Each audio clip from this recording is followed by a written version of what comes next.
Hello po, ano.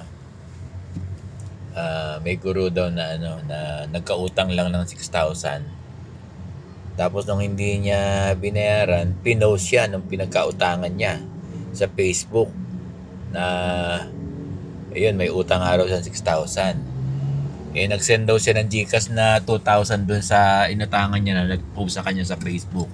Ibinalik daw. Ano raw gagawin niya? Alam mo,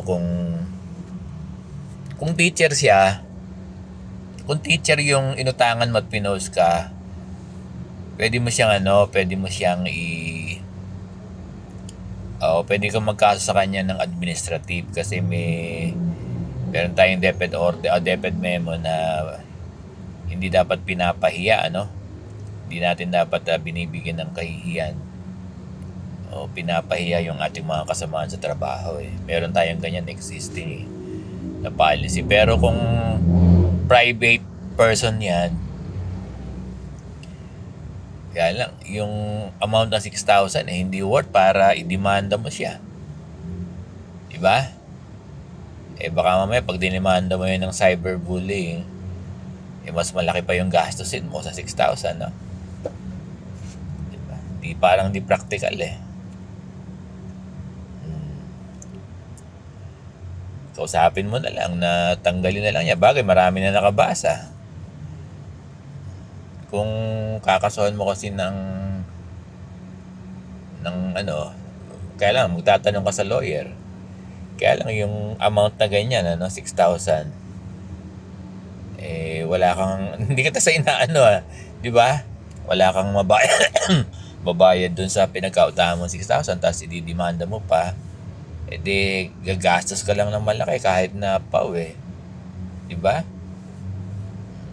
Mahirap, no? Napakahirap on the part of our teachers na ganyan. Ngayon, kung gusto mong magkaso, pupunta ka sa lawyer. Kaya lang sabi ko nga sa'yo, hindi practical. Kasi nagkakaso ng bullying, yung ganyan mga cyber libel, meron ako nakakausap na ganyan na case kami. Meron kaming teacher na ganyan na pinost din siya. Kaya lang sabi ng lawyer, dapat ma-prove mo na account niya yun, ano? Hahanap ka pa ng mga kaibigan nung nag-post na pinagkautangan mo na talagang account niya yun, ano? Yung mga ganun ba, masalimuot, complicated. Kaya sabi ko sa'yo, parang kung ako tatanungin mo, hindi practical na yung mga ganyang case ay papatulan mo sa kaso. Ang maganda niyan ay paliwanag mo na lang sa pamilya mo at iba nga, lalaki ng mga utang, di ba? Pakiusapin mo na lang na tanggalin na lang niya or humanap ka ng pambayad at bayaran mo. Yun lang. Talagang asartalo ka talaga. Kaya lang ang sinasabi ni Sir Bong, maging practical.